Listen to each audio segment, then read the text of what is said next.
Please be seated.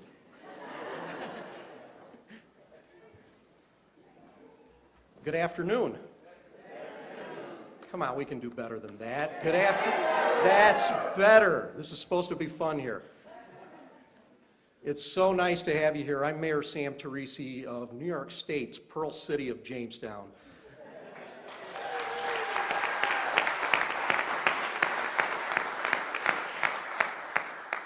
And on behalf of the 32,000 residents of this wonderful city and the 80,000 residents of the greater Jamestown area, thank you all for taking some time out of your busy days. And I also want to thank my good friend Senator Hillary Clinton and my very, very good friend Congressman Brian Higgins for taking the opportunity to come here in the later part of their campaigns for re-election, a well-deserved re-election in my book, and I believe all of yours as well. I'd also like to thank our friends here at the Jackson Center, particularly Greg Peterson, the chairman of the board, Raleigh Kidder, the executive director. Greg and Raleigh, thank you. Your board, your staff, for your hospitality and willing once again to open your doors as you do every day of the year with this wonderful community treasure that's in continued development right here in the redeveloping portion of downtown Jamestown. If I could ask you all, let's give the folks at the Jackson Center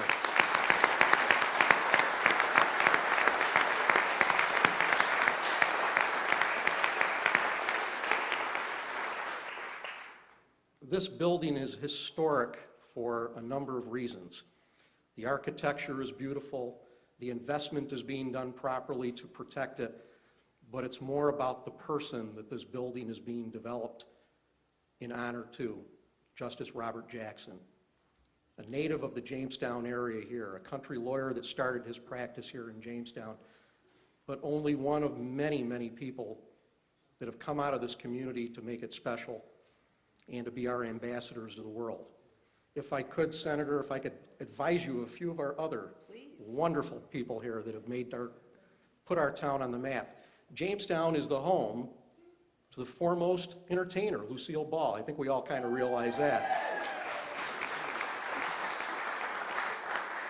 Jamestown's the home of two U.S. senators, Senator Reuben Fenton, Senator Charles Goodell, a governor, Governor Reuben Fenton, a lieutenant governor, a good pal of mine, Stan Lundeen, who served in the Cuomo administration for 8 years. We're also home to the 10,000 Maniacs that I'm sure that a lot of folks are fans of here. And most recently, Jamestown has delivered to the world the current commissioner of the National Football League, Roger Goodell. So who's going to make darn sure that the Buffalo Bills stay in Western New York, particularly with Senator Clinton's urging and help. But most importantly, the most significant people to be in this community and to come out of this community are the folks that live here, that care about it, that work hard every single day. The folks that go to work, the folks that are concerned that things are happening or not happening properly, that they feel that they've been losing ground.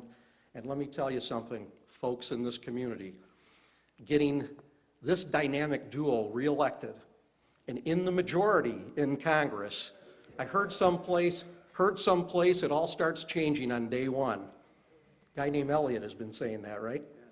It all starts changing at the national level on day one when a new Democratic Congress is sworn into office in both the House and the Senate.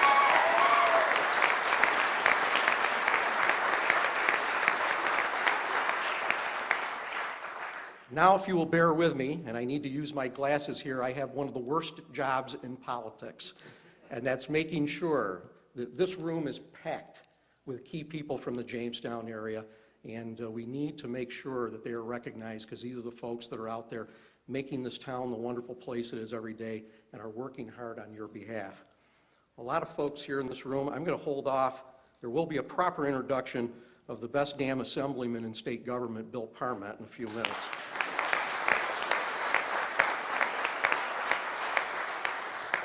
And a gentleman to my left that I will be saying some things about in a couple of minutes. I see a very good friend of mine out in the audience, my good friend and pal and colleague and mentor, Mark Thomas, our former county executive.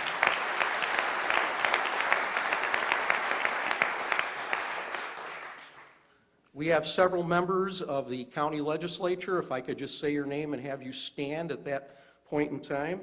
Sally Polano from Fredonia, Maria Kinberg from Jamestown, and the majority leader of our Chautauqua County Legislature, Chuck Cornell. Chuck, thank you for allowing us to have this event in your legislative district. We also have with us a member of the Jamestown City Council, Jim Ventura. Jim, are you here? Thank you, Jim. Town of Ellicott Supervisor Pat Tyler is with us here today. Is Dave Worldeman, our candidate for Town Supervisor in Bust-I, here today? Dave is not here, but let's give him a round of applause anyway. And we have several of our key Democratic leaders here with us today. Chairman Keith Ahlstrom could not be with us here today. He's out of town on some personal family business, but we do have our first and second vice chair of the Chautauqua County Democratic Committee. Vince DeJoy is the first vice chair, and Janet Jankowski-George, the second vice chair. Vince also duels in the position as the City of Jamestown Democratic Chairman, and also our County Democratic Committee Secretary, and our Democratic Election Commissioner, Norm Green, is with us today. And the Parment Town Clerk, Roberta Valentine. Roberta, there she is. And anybody that I missed, my sincere apologies. You can, I got him. Got Pat. So I apologize if I missed for anybody. You can call in the local talk radio show on Monday and flail me with the rest of the callers then. My job is to introduce a very, very good friend of mine. But before I do that, I have a special presentation to make to our two distinguished guests here today. Congressman Higgins, can you please join to my left? Senator, if you can get a little closer with me here. You guys have been spending an awful lot of time coming to Jamestown, and it hasn't gone unnoticed. And we appreciate it. And I've kind of conducted a little poll of the room here before you arrived. And folks are in agreement that you guys spend so much time coming back and forth to Jamestown and working here on our behalf that you qualify for residency here. And since you qualify for residency, we also have some pretty important local races coming up next year. We thought we would get you registered to vote here in Jamestown and Chautauqua County. So here's your change of address form if you'd like to take it with you. You notice that the forms that I hand out come pre-marked, checked with the Democratic box on it. So you really don't have any choice even if you wanted to. And Senator Chuck Schumer spends an awful lot of time here. If you could hand him one when you see him. And also, your husband will probably want to move here too. I seem to remember on January 20th, 2001, somebody asked him a question. So what after this? He had mentioned something about maybe wanting to run for school board in the future. And we have a school board election with an opening next year right here in Jamestown. So please bring one to the president as well. So.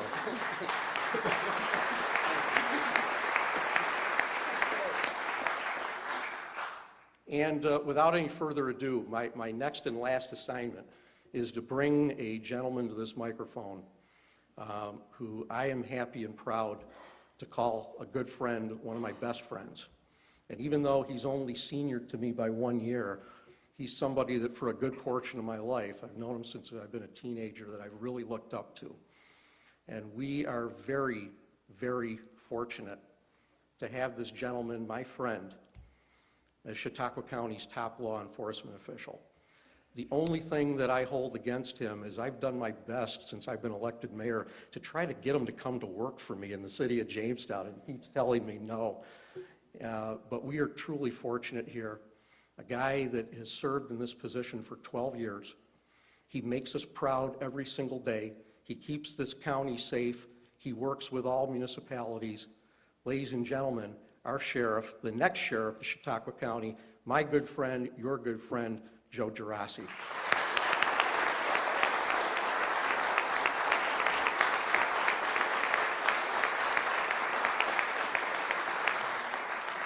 Thank you very much, and thank you for being here. It's great to be amongst my supporters and friends, and I want to especially say thank you to somebody who is the most important person in my life.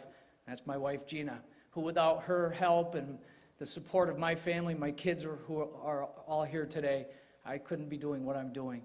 And it's an honor to be your sheriff. I love what I do. I work hard at what I do. And with the support of those wonderful people I have working for me, the sheriff's office has been proactive, progressive, and professional. And I want to continue that tradition well into the future. I'm not going to bore you with a long speech. I just look forward to your continued support and guarantee you I'll work as hard in the future as I have in the past. Thank you, and God bless you.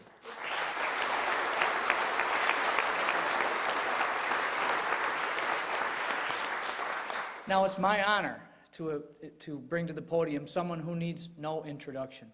Bill Parment is running for his 13th term in the state legislature, state assembly. And he's been in public service. Woo!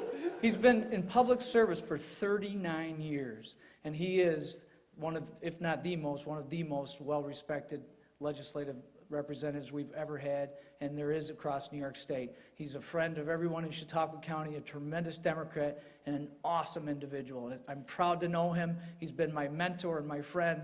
And with that, I bring you Bill Parment.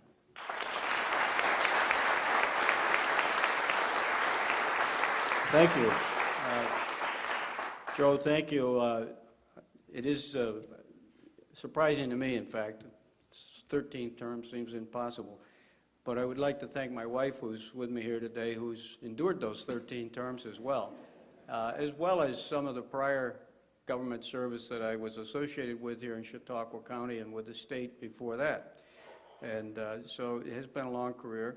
Long enough, actually, that I've had the opportunity, Senator, to work on campaigns for 2 generations of Geraces. The 3rd generation's here in the audience. Hopefully I'll be around long enough to help some of them get elected to office when they gain their majority. But my job here today, it says on the card that I can give a speech. I don't think I'll give a speech because I'm running unopposed, as you know. And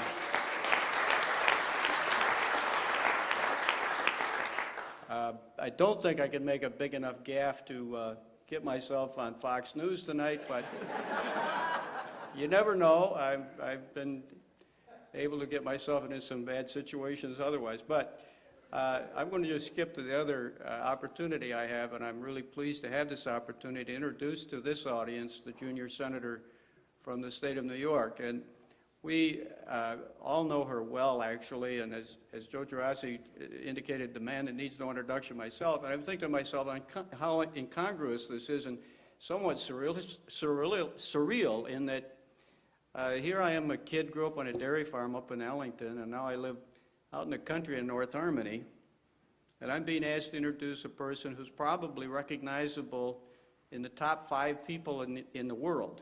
Anybody that would see a picture of our senator would know who she was, no matter where they were at. And so I'm afraid probably people on television are going to say, well, of course we knew who the senator was. Who was the gooky guy that was introducing her? But that being as it is, our senator has a long history of commitment to public service and to people. And much of her work has been centered on children and families, and it's not a new avocation for her in that her experience and her advocacy for children goes back to her days in law school some 30 years ago. And so I think perhaps worldwide she's known basically as an advocate for families, for women and for children. But to us she's known as a person who came to New York State and ran for the United States Senate, and as the ads say, we took a chance. But we were rewarded for having taken the chance. We obtained for New York State a state senator who has done an extraordinary job in her first term representing New York State in all of its diversity and all of its challenges.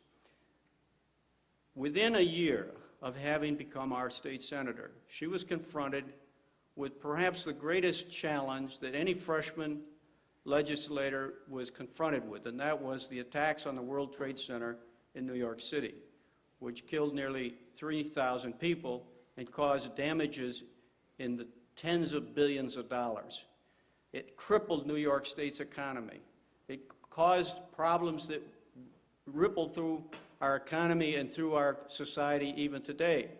The senator, working with her colleagues in the Senate and the House of Representatives from New York, were able to obtain for New York over $21 billion for recovery and reconstruction of downtown Manhattan. And those of us from Western New York might think, well, what does that have to do with us? If you understand the economy of New York, you'll know that approximately one of every $5 earned in New York State is earned below 14th Street in Manhattan. And when the World Trade Centers were attacked and destroyed by terrorists, New York State lost, like that, 100,000 jobs. And our state suffered, our municipalities across the state suffered because tax revenues were lost, but our state senator, Hillary Clinton, rolled up her sleeves and went to work in a bipartisan fashion, in a bipartisan government, to obtain for New York State significant recoveries, a tremendous accomplishment. There are other accomplishments that I could point to, whether it be floods in the Binghamton area where she was front and center helping people, or saving the Niagara Falls Air Base. Whatever needed to be done in New York State, our senator was there to do that. And she has been working tirelessly for us for the entire 6 years of her Senate tenure, and her work, I think, is known throughout the country. I think the thing that's most impressive is that she's spoken her truth and her wisdom in a quiet and professional way, forcefully, but without bombast and without attack, in a way that's made us all proud as New Yorkers that we have her as our United States Senator. Now, I'm reminded of a quotation from Ralph Waldo Emerson, which comes from a speech that he made in Massachusetts back in the 1830s to the Phi Beta Kappa Society. It is called The American Scholar. And in the closing phrases of The American Scholar, Emerson, in defense of The American Scholar, and at the time of the context of this, you have to realize that Europe still was a little snobbish about American scholars, thinking that perhaps there weren't too many scholars in America. Emerson said, "We will walk on our own feet, we will work with our own hands, and we'll speak our own minds." Our senator has stood on her own feet, she's rolled up her sleeves and worked with her own hands, and she's certainly spoken her own mind. And for that, Senator, we're very grateful. We'd love to have you here in Jamestown. And without further ado, I give you the junior senator from the state of New York, Hillary Rodham Clinton.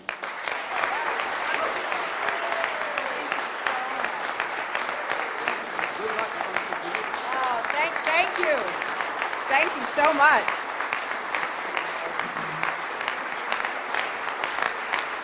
Thank you all very much. Thank you. Thank you. It is an absolute delight to be back in Jamestown here in the Jackson Center with all of you, with my colleagues in government. I want to thank Bill for that eloquent introduction. There's no mistaking the reason why he's been elected and reelected so many times. He is a forceful, committed advocate for the people he represents here in Western New York, and he's a real gentleman, and I'm just delighted to be with him once again.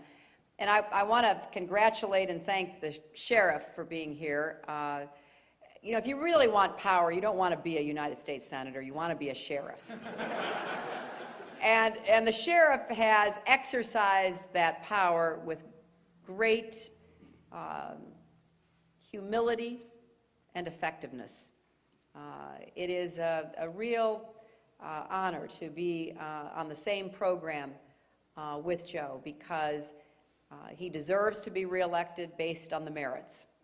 He's been fair-minded and progressive in dealing with the challenges, of which there have been quite a few in the area now for a couple of years. And I really want to wish you well as you continue to serve the people of this county. And I want to thank the mayor, who is, of course, Jamestown's #1 booster. You know, I don't know how many of you have really been in event after event with the mayor as he speaks about the pearl that Jamestown is and is becoming. But he is a passionate, caring public servant who just loves this community.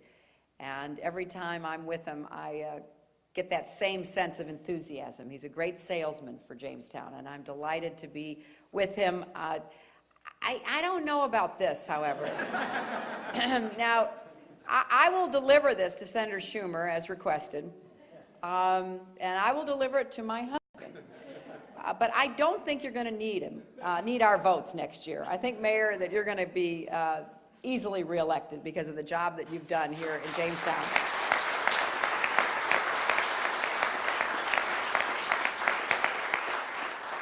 And of course, I am always delighted to be with Brian Higgins, your congressman, and he has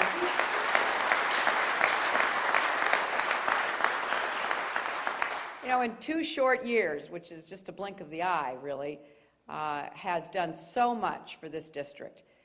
I was looking at a list of the projects that he has championed to develop, the waterfront, Dunkirk or Sheridan, here along the lake and the river, the intermodal center, the funding that he has brought right here to this county, which has really been a tremendous investment in Chautauqua County and in Jamestown.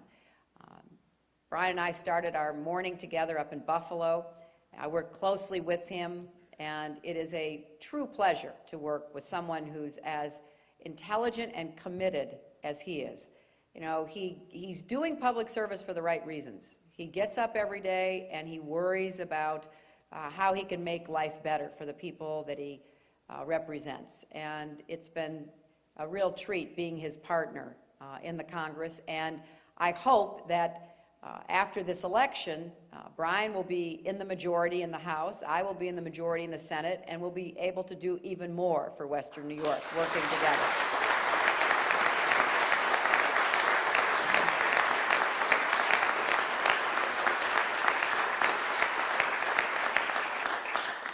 I have so many pleasant memories from my 2000 campaign. That's probably because I've blocked out all the difficult ones, but that's how you cope.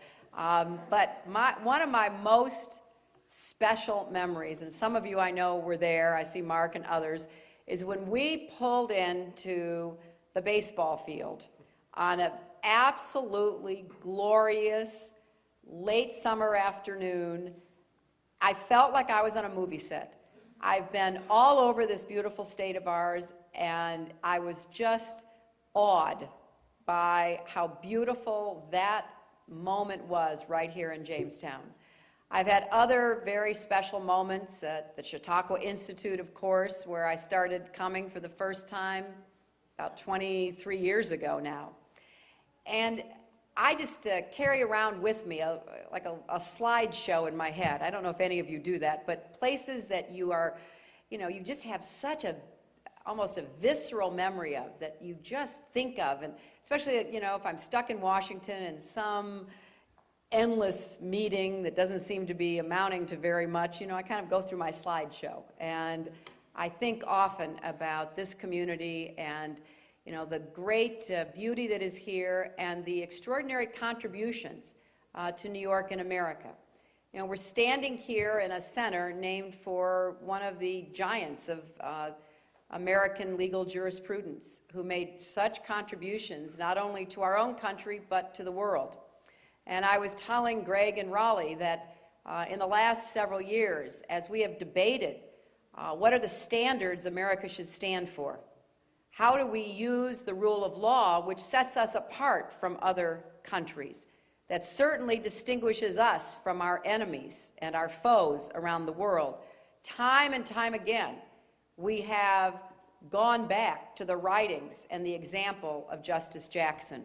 Right out of Jamestown has come someone whose voice still speaks with clarity and conviction through the ages.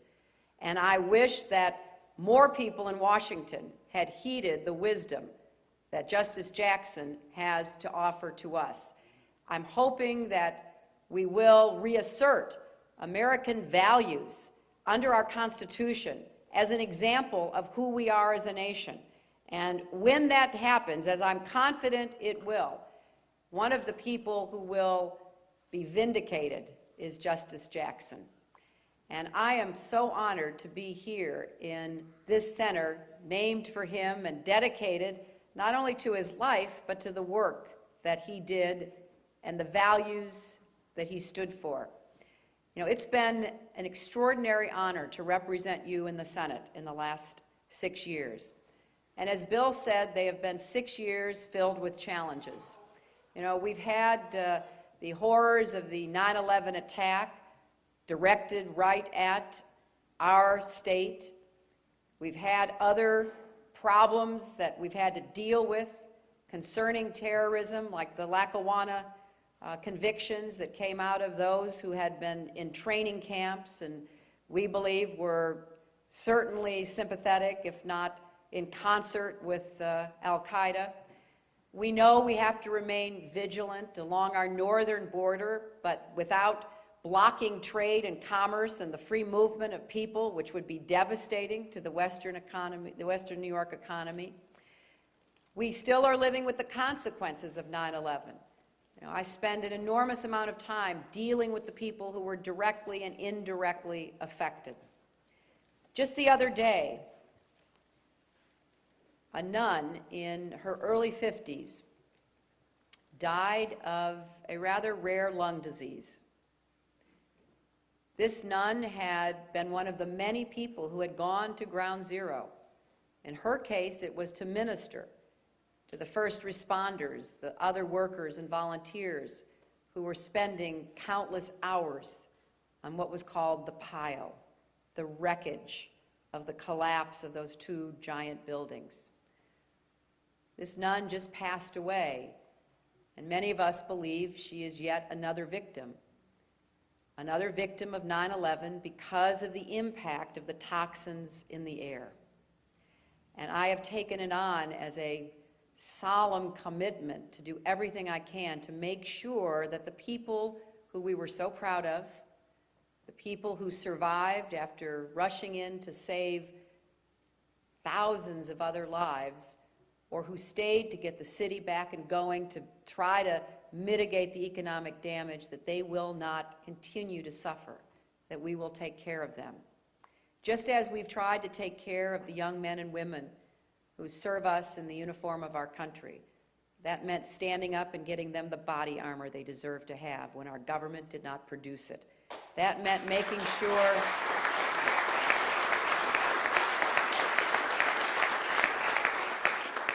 sure they had all the equipment and the training for a new kind of warfare.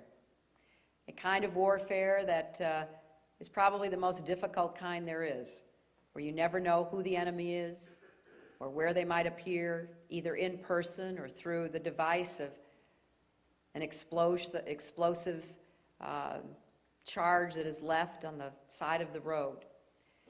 When I look at all of the challenges facing our country today, I know we can do better. We can do better with getting back to fiscal responsibility and making sure we grow and support the American middle class. You know, as I travel around New York, the economy's a kind of good news, bad news story. On the one hand, the stock market is doing great, corporate profits are up, worker productivity is up, but so is the cost of everything else. Healthcare and education and energy, and wages have not gone up. People are just marking time, they're treading water. And that is just not acceptable, because as I say to my constituents in that part of New York below 14th Street that produces 20% of the income in New York City, I say with all due respect, it is not rich people who made America great. It is the American middle class that sets us apart from every other society. And if we don't take steps to ensure that young people have a good future, that we can have competitive jobs with growing wages, if we don't protect Social Security as a solemn contract, if we don't deal with our health care costs, which I believe we have to confront. You know, I tried to do this before, and we know was not successful. I have the scars to prove that. But I am not going to give up, because we cannot sustain a health care system with 46.6 million uninsured people, with jobs leaving Western New York because the employers can't afford health care costs anymore, and with so many people who are underinsured. My office handles so many letters and phone calls and emails from people who say, we don't know what's happening. We've always had insurance, except now we need it, and we're not getting it. Our insurance company has said, well, we can't get that treatment. We can't go to that doctor. What is wrong? And we also have to ask ourselves, how on earth could we expect to have a prescription drug benefit for our seniors when we wouldn't let Medicare negotiate for lower prices? I mean, that's called market power. We should certainly be able to do that. When we get back to Washington,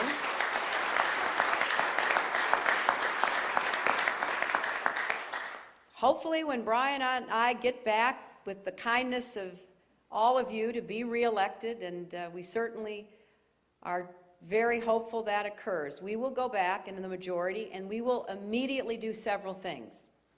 In the Senate, we will try to reinstate the budget rules that worked during the 1990s to control spending. You know, they were very common sense rules. You can't spend money you don't have. And so you can't be spending and putting it on the great big credit card in the sky and having the bill delivered to our children. We want to end that fiscal irresponsibility as soon as possible. Secondly, we want to start to work immediately on a real energy policy that will help us become energy independent as soon as we can. And you know, that's one of the great opportunities for Western New York, because I think we can create hundreds and maybe thousands of new jobs. Our farmers will have new markets, ethanol, biodiesel. We will be able to grow and manufacture that right here. The Cummins engine plant is an example of how we can create jobs in Western New York, because they're now producing the engines that will produce and run on the low sulfur diesel. Now, we had a big fight about this in Washington because the rule went into effect in the Clinton administration, and one of the reasons it did was because we thought new jobs could be created, plus cleaning up the environment, plus having technology to export.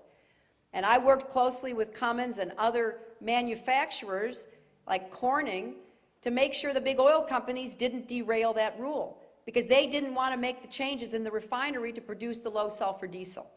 Well, we won that, and we're going to have hundreds of new jobs with new forms of clean diesel right here in Western New York. And you know, we're going to raise the minimum wage once and for all after 10 long years where it's been languishing. And you know, I stood on the floor of the Senate and I made every argument I could think of about raising the minimum wage. It hadn't been raised in 10 years. Everything else had gone up. If you give more people money in their pocket, they'll spend more, which is good for the economy. It circulates around. I made the moral reasons that we don't want people who work full-time to end up in poverty. We just didn't get anywhere with the Republican majority. So then I introduced legislation which said no more pay increases for Congress until they raise the minimum wage for low-wage working Americans. Now, these are very tangible, positive things that we want to do. And we sure want to make it possible for us to have a bipartisan foreign policy again. You know, when the president said the other day that he was going to keep Donald Rumsfeld to the end of his term, that sent a very clear message. We're not going to get any changes in our foreign policy in Iraq or elsewhere unless we change the people in Congress and send a message to the president that he has to come to the table and talk with us about what we're going to do with this very difficult and dangerous situation.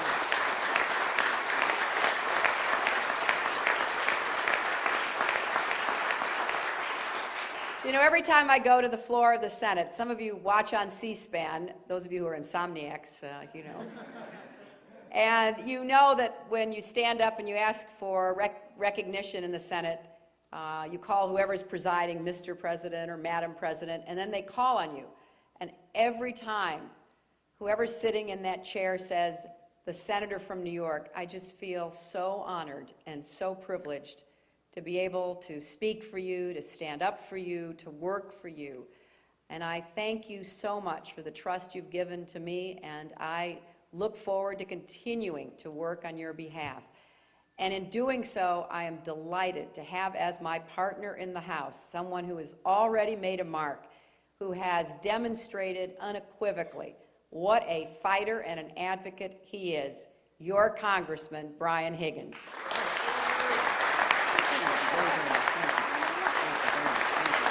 Thank you very much. Thank you. Thank you. Thank you very much. We, first of all, to my good friend Sam Gerace, your mayor, just a true believer, believes that good government is the best political strategy. And Adlai Stevenson, Democrat, and just a great, great friend. Mayor, thank you for hosting. Thank you for having us again. And thank you for your generosity and warmth each and every time we come to your good and great city. Thank you.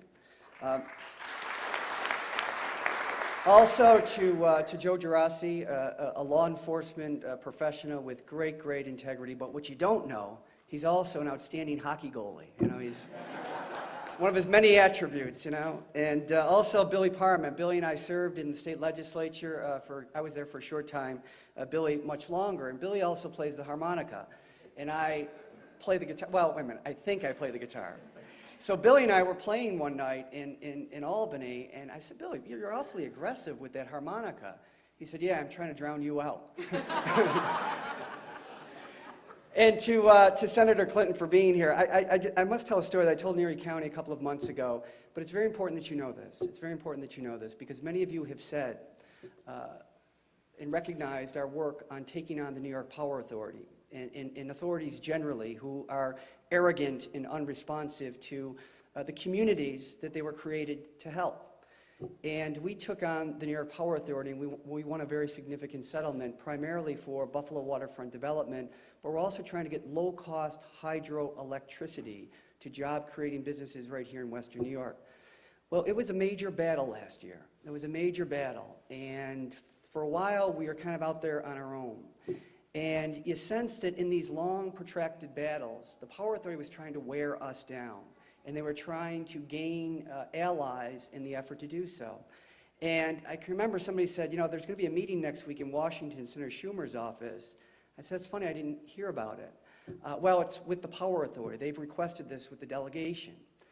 And, you know, just from a gut level, from a visceral level, I sense that, you know, we're going to get marginalized here. I'm going to go into this meeting with the New York Power Authority. I'm the junior member of the delegation. I'm in the minority party. By the time I have an opportunity to make my argument, everybody will be gone physically or at least mentally about the argument.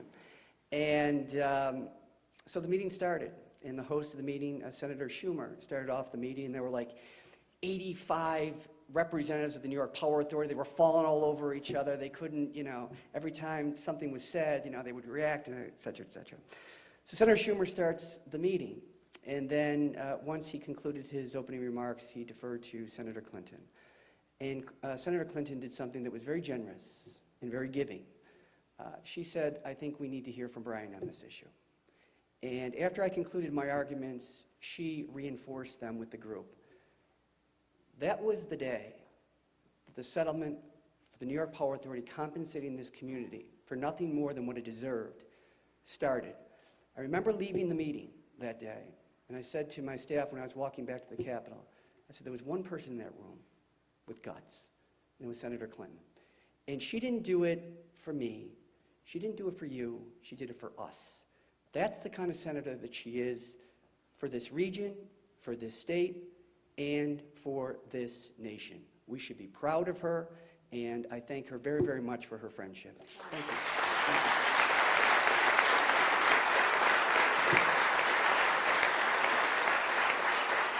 Couple more things, very, very quickly, Senator Clinton has talked about the importance of gaining a Democratic majority and gaining not only in the House but also in the Senate. And I'll tell you why that's important. The 19th century contemporary of de Tocqueville, Lord Acton, said, "Power corrupts and absolute power corrupts absolutely."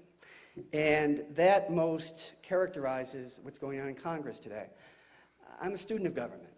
In the home that I grew up in, we were taught that government can be a powerful force for good in people's lives. And I've seen that notion reaffirmed throughout my life. That's why I wanted to do this. That's why I wanted to go to the United States Congress. I wasn't supposed to go to Congress. My dad's a bricklayer, or was a bricklayer. His brothers were bricklayers. Their father was a bricklayer. An extraordinary opportunity to represent a community in the United States Congress as a student of government, now as a practitioner. What a privilege. What a privilege. It's humbling, and it's a great, great honor. But I also observe the process. I also observe the process because, I'm naturally curious, and I want to be better at what I do, and observing others and processes is important toward the development of an individual and their effectiveness in the United States Congress. And each and every week, you would sit there with the Republican-controlled House, and the issues of gay marriage, of flag-burning amendments, of meaningless resolutions comes before the House each and every day and is debated ad nauseum. So my response is, well, wait a minute. Are these resolutions, what's the budgetary implication of them? What's the legal implication of them? Oh, no, these are just resolutions that are non-binding expressions of the congressional will. Who cares? Who cares? No force of budget, no force of law, no moral force behind these things. Earlier this year, the National Cancer Institute was on Capitol Hill, along with the American Cancer Society. Tens of thousands of people asking each and every member of Congress to support the principles of the 2015 campaign. You know what the 2015 campaign is? The National Cancer Institute and the American Cancer Society wants to eliminate all human suffering and death due to cancer by 2015, less than a decade away. Think about what that would do, saving lives, saving money, $200 billion each and every year in healthcare costs and lost productivity due to cancer. So they're going to all these offices and they're getting this pledge. They came into my office. They said, "We sign the pledge?" I said, "Sure, I'll sign the pledge." And they were very happy about their accomplishment. They had 300 members of the House to sign the pledge. I said, "You're letting them off too easy, because this Congress is going to cut by $40 million cancer research and early prevention program. This House that you're allowing off the hook cut cancer funding last year by $50 million. Under the Clinton administration, funding to the National Cancer Institute, which by extension funds Roswell Park Cancer Institute, was doubled. That's an investment into our future. The 2015 goal, the eradication of cancer in our lifetime, should be an aggressively pursued and fully funded national imperative. It should be America's goal. And as a nation,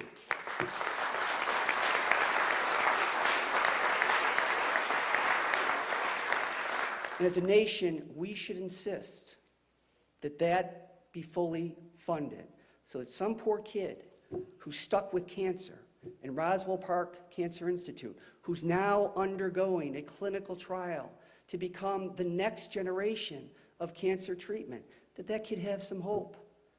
Saving lives, saving money. That's the work that this government is capable of. That's the work that Congress ought to be doing. But the people that are in charge right now, they don't recognize that. They put issues before the House floor for one purpose: to divide this nation. How cynical. How cynical. People should not tolerate that.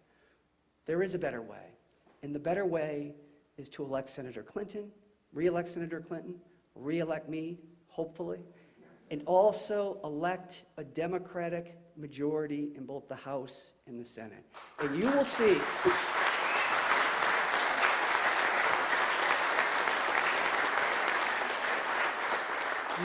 things change profoundly in the real issues that ought to be addressed, the great courage and clarity that Senator Clinton has provided relative to health care. She knows that because it didn't work a few years back, that it must work moving forward. But the only way that we can do that is by electing folks that get it, who really want to do something to help these communities and to help this nation. There are 435 members of the House, a lot of very, very talented people. Nobody is more grateful. Nobody is more grateful to the community that has sent them to represent you than I am. Thanks for having me. Thanks for the past 2 years, and I look forward to working with you in the future. Thank you.